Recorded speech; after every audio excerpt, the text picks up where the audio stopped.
The first shot echoed across the valley like a death knell, sending a flock of startled crows into the crimson sky as Olivia Dawson crouched behind the weathered water trough, her trembling fingers fumbling to reload her husband's old Colt revolver.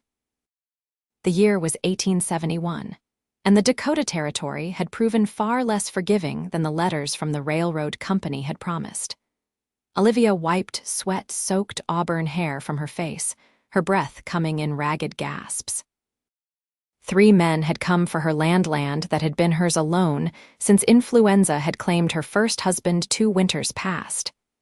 She'd held on, despite the whispers in town, despite the mockery. Mrs. Dawson. The voice belonged to Edgar Holloway, the banker who'd been pressuring her to sell since Thomas died. Be reasonable now. A woman alone has no business keeping a ranch, especially one who couldn't even give her husband a proper heir. The cruel words stung, though she'd heard them enough. 5 years of marriage to Thomas, 5 years of prayers and disappointments, of monthly tears and neighbors' pitying glances. 5 years of whispered accusations that something must be wrong with her. I said I'm not selling, she shouted back, her voice steadier than she felt. This land is mine by right. Edgar's response was another bullet splintering the wood beside her head. Just as Olivia prepared to make her final stand, a thunderous explosion of gunfire erupted from the direction of the creek. Her attackers scattered, cursing and shouting. Through the settling dust, she glimpsed a tall figure on horseback, rifle raised. I suggest you gentlemen find business elsewhere, came a deep, unfamiliar voice. Unless you fancy explaining to the marshal why you're shooting at a widow on her own property. Edgar and his men retreated, hurling threats as they mounted their horses and galloped away. Only then did Olivia rise from behind the water trough, her legs nearly buckling beneath her. The stranger dismounted, approaching with deliberate, unhurried steps. He was tall, broad-shouldered, with a face weathered by sun and wind. Yet it was his eyes that caught her clear blue, intelligent, assessing her with a directness that made her suddenly aware of her disheveled appearance. "Madam," he said, touching the brim of his worn hat. "Quincy Harrington. Might want to check that cylinder before you point that revolver my way." Olivia looked down, realizing she still held the Colt at the ready. "I'm not in the habit of shooting men who come to my aid, Mr. Harrington, though I'd be within my rights to ask what brings you to my property." The hint of a smile tugged at his mouth. "Fair question. I've taken work with the Whitmore Ranch north of here, was riding the boundary when I heard the commotion." His eyes swept the modest homestead the cabin Thomas had built, the small barn, the struggling garden. "Seems you've got yourself some determined admirers. They don't admire anything but my water rights," Olivia replied, finally lowering the gun. "Mr. Holloway believes widows should sell cheap and disappear quietly. And you disagree, emphatically." Quincy nodded, something like respect flickering in his gaze. "You handled yourself well. Most would have surrendered at the first shot." "I've surrendered enough in my life," Olivia said quietly. Then, remembering her manners, "Would you care for some coffee, Mr. Harrington?" "It's the least I can offer for your intervention."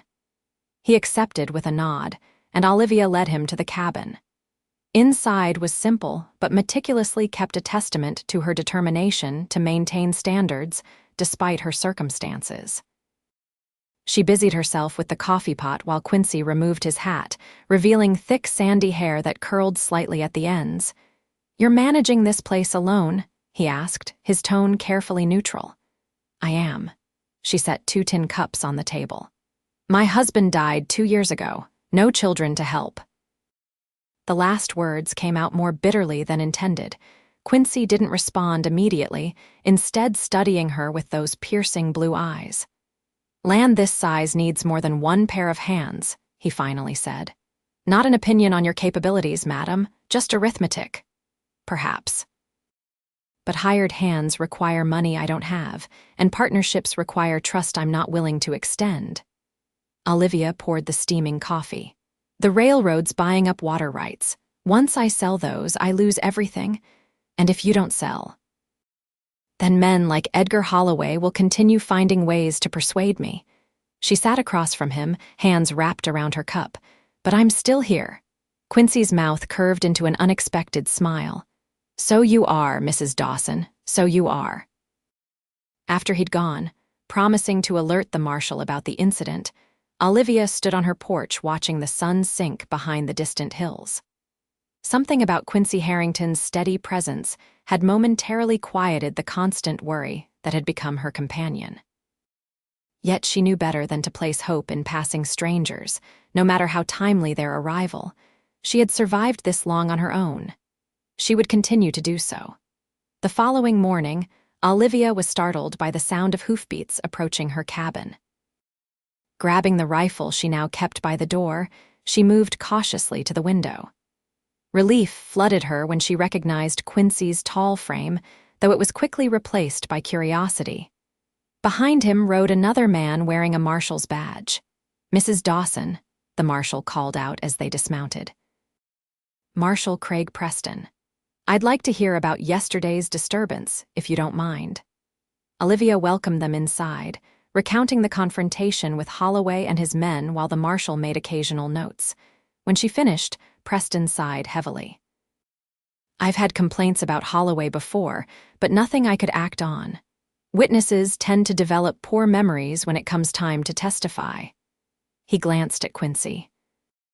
"But with Mr. Harrington's corroboration, I can at least pay Holloway a visit, make it clear that threatening landowners isn't acceptable, widow or not." After the marshal departed, Quincy remained, hat in hand. "I've got another matter to discuss, if you've time." Olivia gestured for him to continue. "Mr. Whitmore's impressed with how you've maintained your operation. He's looking for someone to manage his southern pasture's salary plus a percentage of the cattle raised there." Quincy's eyes held her steadily. "He suggested I might find good help here." Olivia stared at him. "Are you offering me work?" "I'm offering you a partnership of sorts. You keep your land, but we combine our efforts. Whitmore cattle graze your south section, you get a fair cut of the profits, plus my help maintaining your property." "And what does Mr. Whitmore get from this arrangement?" "Access to your creek for his herd without having to purchase water rights outright, and he keeps me from leaving his employ to start my own ranch." Olivia narrowed her eyes. "Were you planning to do that?" The corner of Quincy's mouth lifted. "A man has aspirations, Mrs. Dawson." She considered his proposal, searching for the trap. "Why would you include me? There are easier paths to advancement than tying yourself to a struggling widow's homestead. Because you fight for what's yours." His answer came without hesitation. "That's rare enough to respect. Besides," he added with unexpected lightness, "I've seen your coffee, makes a compelling argument." Despite herself, Olivia smiled. "I'll need details in writing, Mr. Harrington, and time to consider." "Fair enough." He nodded, placing his hat back on his head. "I'll return tomorrow with terms." True to his word, Quincy arrived the next day with a carefully drafted agreement. Olivia read it thoroughly, surprised to find the terms more than fair. Still, caution made her hesitate. "I need to be clear about something, Mr. Harrington. This land remains mine. Any decisions affecting it require my approval." "Understood completely." "And one more thing," she added, voice softening slightly. "If we're to be partners, you should call me Olivia." He nodded, the hint of a smile warming his eyes. "Quincy, then." The arrangement began smoothly enough. Quincy brought a small herd to graze her southern pastures, showing Olivia how to monitor their health and movement patterns. He repaired fences that had weakened, reinforced the barn roof before winter storms could damage it further, and taught her more efficient ways to manage the vegetable garden that supplied most of her food. For her part, Olivia kept meticulous records of their joint venture, proving herself a shrewd businesswoman despite her limited formal education. The days fell into a comfortable rhythm, with Quincy riding over from the main Whitmore ranch several times a week. It was during one such visit, nearly 2 months after their arrangement began, that Olivia felt something shift between them. They had worked through the afternoon mending a broken wagon wheel, and as dusk approached, She'd invited him to stay for supper, something that had become increasingly common. "You never mention family," she said as they ate. "Is there someone waiting for you somewhere?" Quincy shook his head. "Parents died when I was young. Raised by my grandmother until she passed when I was 16. Been on my own since." "No wife, no sweetheart."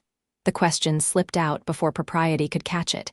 His eyes met hers across the table. "No, never found the right situation, I suppose." He took a sip of coffee. "What about you? How did you meet your husband?" "Thomas was passing through my hometown in Missouri. He had grand plans for this land, spoke of the railroad bringing prosperity, of building a cattle empire." She smiled faintly at the memory. "He was a dreamer. Convinced my father he could provide a good life." "Did he provide a good life?" Olivia considered the question. "He tried. The land proved harder than he expected. The winters longer, the summers drier, but he never lost faith that next year would be better." She looked down at her hands. "His biggest disappointment was having no sons to leave it all to."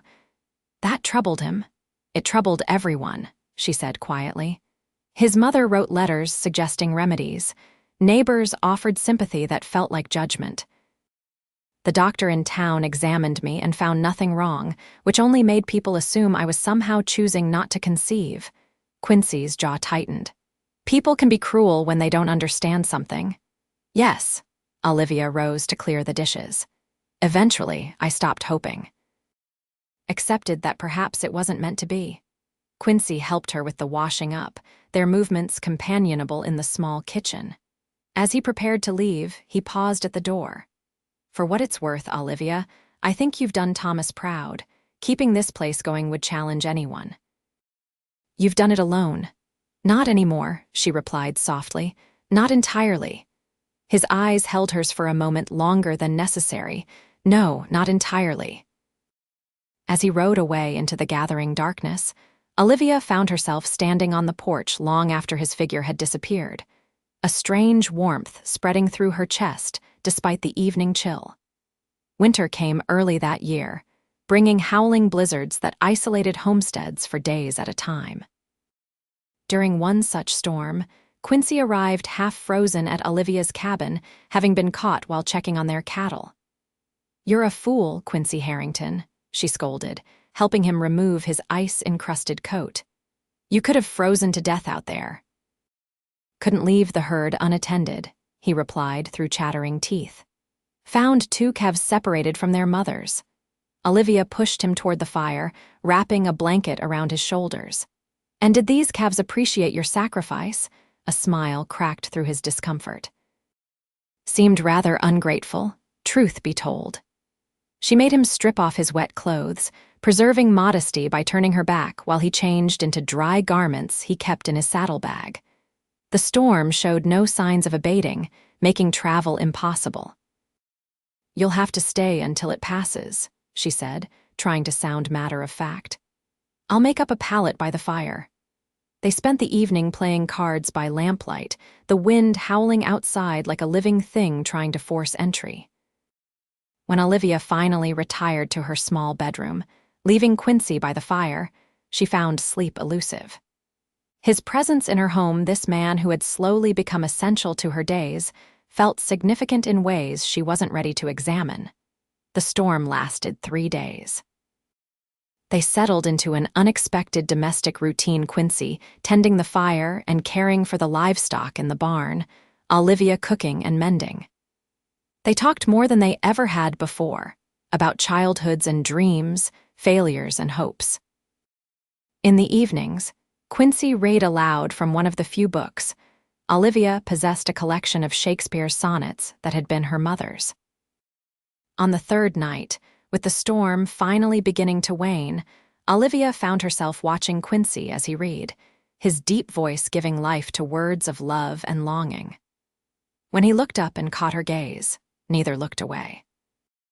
"I should turn in," she said finally, voice barely audible above the dying storm. Quincy nodded, closing the book carefully.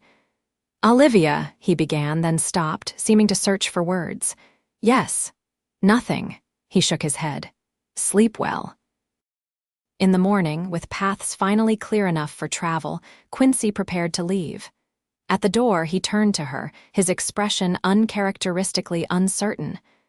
"I've been thinking," he said slowly. "This arrangement we have, it works well." "It does," she agreed, wondering where he was leading. "I've saved some money, not a fortune, but enough to consider building something of my own soon." He met her eyes directly. "I'd like to discuss a more permanent partnership." Olivia's heart stuttered. "What kind of partnership?" "The kind that would have me living here instead of riding back and forth." His voice remained steady, but she saw the tension in his shoulders. "The kind that might give us both what we want."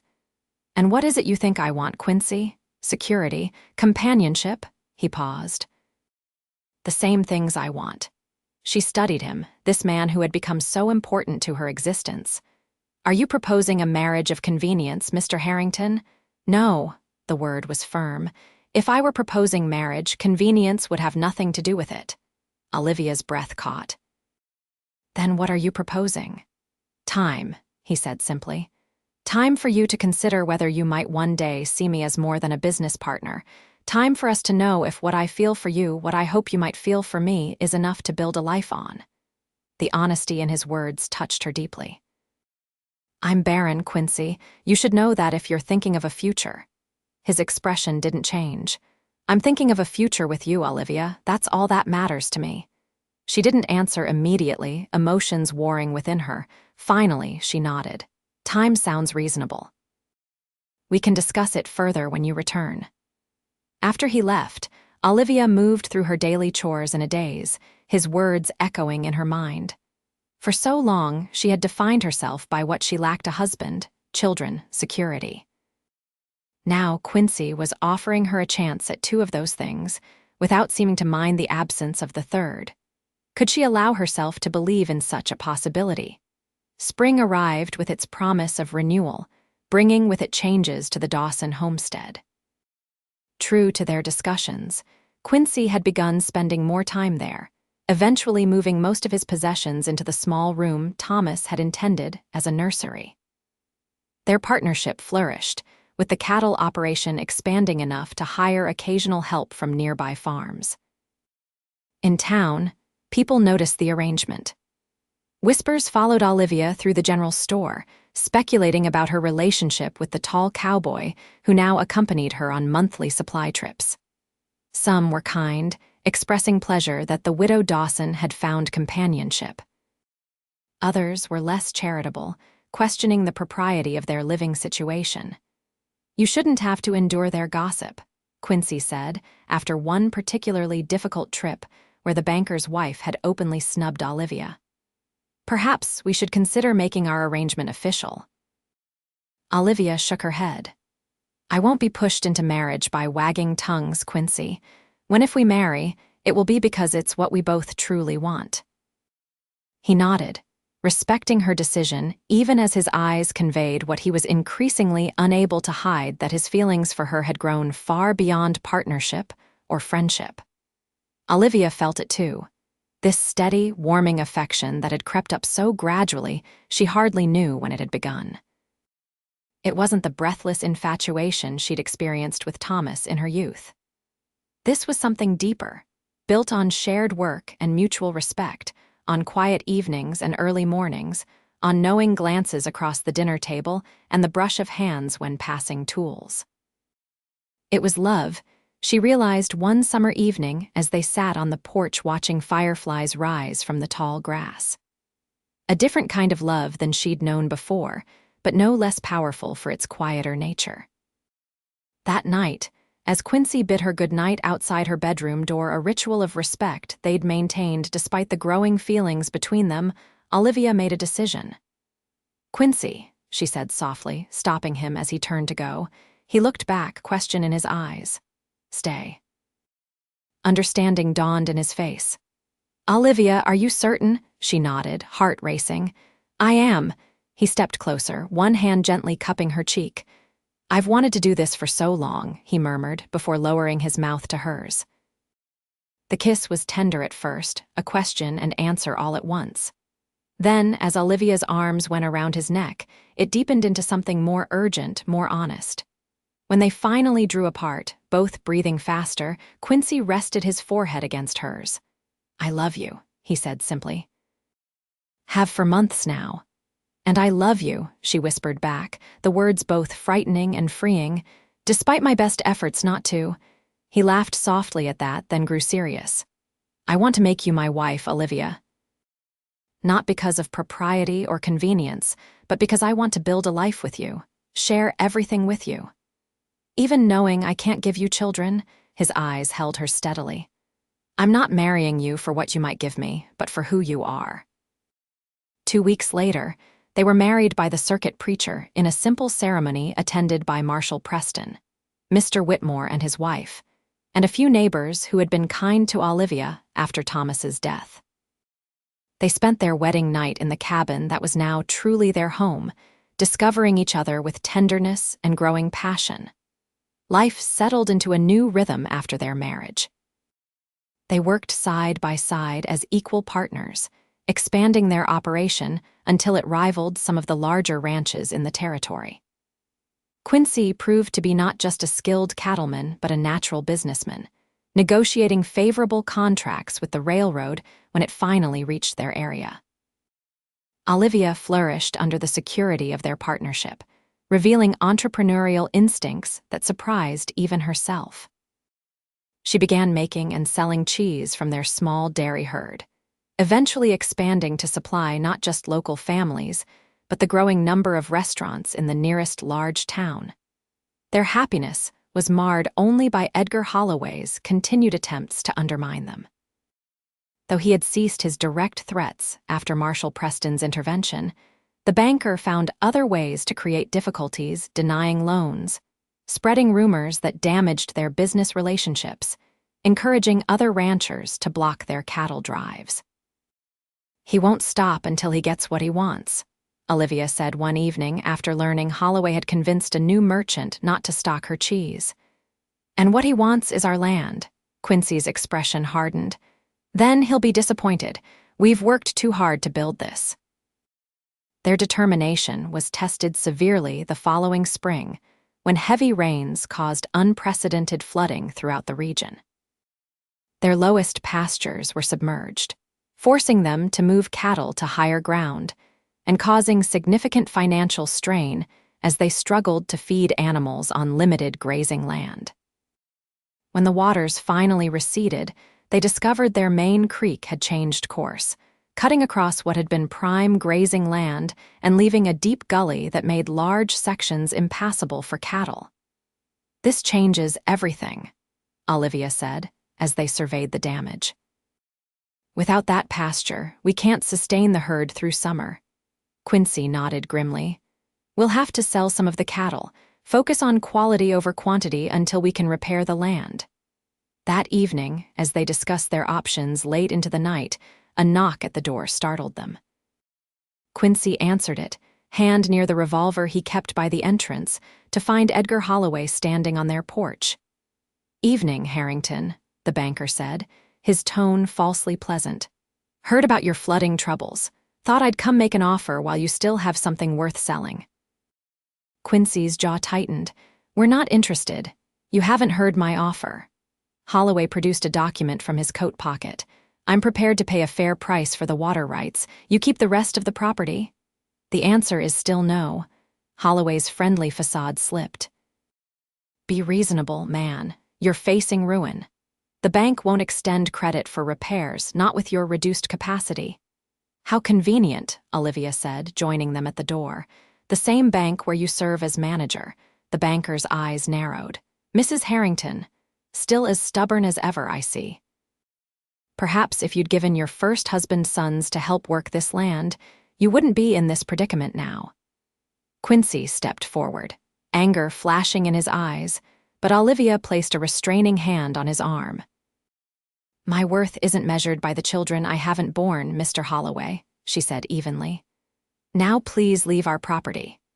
After Holloway departed, muttering threats about foreclosure and ruin, Quincy pulled Olivia into his arms. "I won't let him hurt you," he promised. "Or take what we've built." She leaned into his embrace, drawing strength from his steadiness. "We'll find a way through this. We always have." The solution came from an unexpected quarter. Marshal Preston, hearing of their difficulties, mentioned that the railroad was looking for additional beef suppliers for their worker camps further west. The contracts weren't as profitable as selling to eastern markets, but they provided guaranteed income with fewer transportation challenges. Simultaneously, Olivia expanded her cheese-making operation, training 2 young women from neighboring farms to help increase production. The extra income helped offset their losses from the reduced cattle operation. By the end of summer, they had adapted to their new circumstances, maintaining the ranch through innovation and perseverance rather than raw size. It wasn't the cattle empire Thomas had envisioned, but it was sustainable and theirs. The following spring brought another change, one neither had anticipated. Olivia began experiencing unusual fatigue, accompanied by morning sickness that she initially attributed to a passing illness. When the symptoms persisted, she reluctantly consulted the new doctor who had recently established practice in town. His diagnosis left her speechless. She rode home in a daze, mind whirling with possibilities and fears.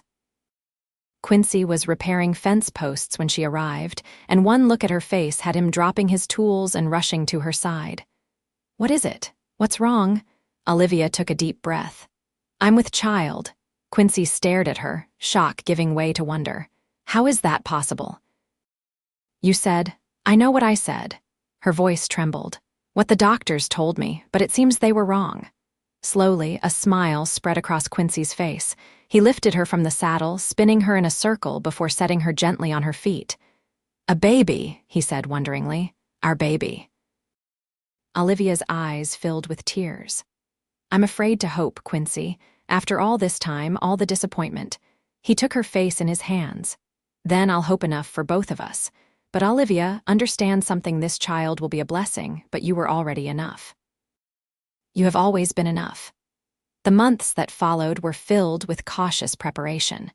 They converted Quincy's former room back into a nursery, with Quincy crafting a cradle from pine harvested from their own land. Olivia sewed tiny garments in the evenings, each stitch a prayer that this miracle would last. As her body changed, so did attitudes in town. Women who had once whispered about her barrenness now offered advice and hand-me-down baby items.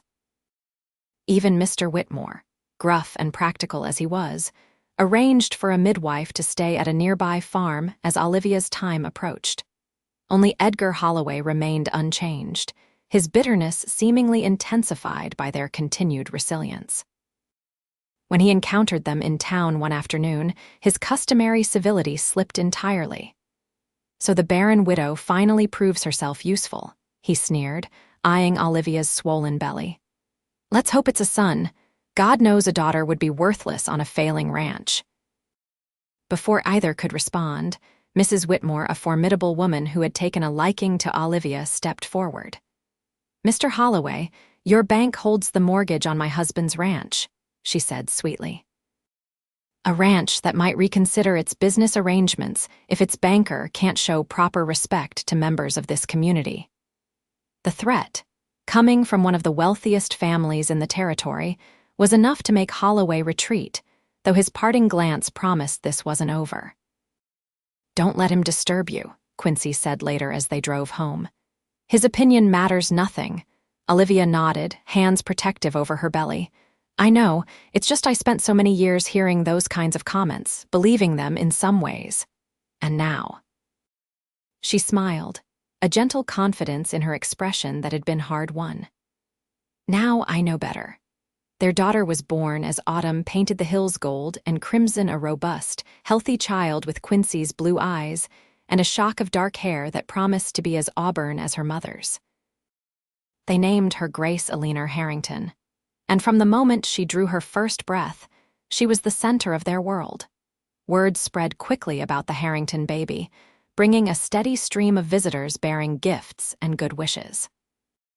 Even the grizzled cowboys who worked their cattle line brought whittled toys and awkward congratulations. their usual stoicism melting at the sight of the tiny girl. Only Edgar Holloway remained conspicuously absent from the well-wishers, a fact that caused Quincy some concern. "He's been too quiet," he confided to Olivia one evening as they sat by the fire, Grace sleeping peacefully in her cradle nearby. "That's not like him." Olivia looked up from her mending. "Perhaps he's finally accepted defeat."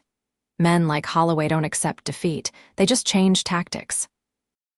His concern proved justified when, 3 weeks later, Marshal Preston rode up to their cabin with grave news. Holloway had filed legal papers claiming the original deed to their property was invalid, that Thomas Dawson had misrepresented his ownership when registering the land.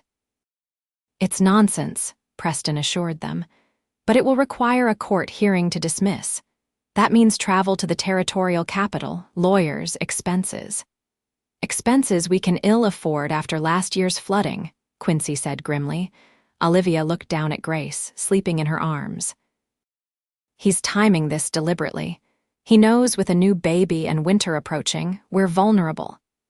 "There might be another option," Preston said carefully. "Holloway hinted he'd withdraw the claim if you sold him the water rights." Quincy's expression hardened. "So that's his game. Create a legal problem he can magnanimously solve if we give him what he wants." "We won't do it," Olivia said firmly. "Those water rights are Grace's inheritance. I won't have her future compromised by a bully with a grudge." They decided to fight the claim, selling a portion of their herd to pay for legal representation. The hearing was scheduled for December, requiring a journey of several days to the territorial capital. With Grace still so young and winter weather unpredictable, they faced a difficult choice. "I could go alone," Quincy suggested. "You and Grace would be safer here." Olivia shook her head. "The land was Thomas's originally. I'm the one who can testify about the deed. We all have to go." They prepared carefully for the journey, outfitting their sturdiest wagon with thick blankets and provisions. Mr. Whitmore, increasingly supportive of their endeavors, offered his enclosed carriage for added protection against the elements. With Marshal Preston accompanying them as both witness and protection, they set out on the long journey. The first 2 days passed uneventfully, with Grace proving herself a surprisingly good traveler. It was on the 3rd day, as they navigated a narrow mountain pass, that disaster struck. A sudden snowslide blocked the path ahead, just as they heard riders approaching rapidly from behind. "Get down," Quincy shouted, recognizing the threat before Olivia did. Gunshots followed immediately, splintering the wood of their wagon. Marshal Preston returned fire while Quincy maneuvered himself between the attackers and his family. Olivia clutched Grace to her chest, covering the baby's tiny body with her own as bullets whizzed overhead. The firefight was brief but intense. When it ended, one of the attackers lay dead while another fled back down the mountain trail. The third to Olivia's shock was Edgar Holloway himself, now disarmed and restrained by Marshal Preston. "You've crossed the line, Holloway," the marshal said grimly. "Attempted murder will see you hanged." The banker's face was twisted with hate as he looked at Olivia and Quincy. "You should have sold when you had the chance. That land was supposed to be mine." "The land was never for sale," Olivia replied steadily, still holding Grace protectively. "Not to you, not to anyone." They continued to the territorial capital, now with Holloway as their prisoner. The hearing proceeded quickly once the judge heard of the banker's actions. The land claim was dismissed, their ownership confirmed beyond question, and Holloway was bound over for trial on charges that would likely send him to prison for many years. As they journeyed home through softly falling snow, Olivia felt a peace she hadn't known in years. The threat that had hung over them since Thomas's death was finally gone. Their future stretched before them, full of possibility. "What are you thinking?" Quincy asked, his arm around her as Grace slept between them in the carriage. Olivia smiled, watching the winter landscape pass by. "I'm thinking about Grace growing up on our land, about the life we can build now without looking over our shoulders. She'll be quite the rancher one day," he said proudly, following in her mother's footsteps. And her father's, Olivia added, squeezing his hand. Though perhaps she'll choose her own path entirely. Quincy nodded thoughtfully. Whatever she chooses, she'll have our support. That's what matters. The years that followed brought prosperity and joy to the Harrington ranch. Grace grew into a spirited child with her mother's determination and her father's steady nature. To everyone's surprise, most of all Olivia's, she was joined 2 years later by twin sisters, Margaret and Elizabeth, who arrived with considerably less drama than their older sibling. The ranch expanded as the territory developed, with their cattle operation becoming one of the most respected in the region. Olivia's cheese business grew into a proper creamery, employing several local women and shipping products as far east as Chicago. On Grace's 5th birthday, as they watched their daughters playing in the summer twilight, Quincy put his arm around Olivia's still slender waist. Do you ever think about what Holloway said, about a daughter being worthless on a ranch? Olivia followed his gaze to where Grace was solemnly showing her younger sisters how to identify different wildflowers.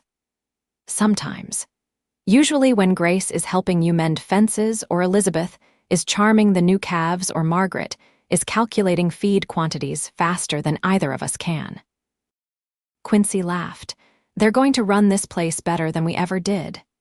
And probably expand into areas we never considered, Olivia agreed. Grace was talking yesterday about breeding horses as well as cattle. At 5 years old, she's ambitious, like her mother. Quincy pulled her closer.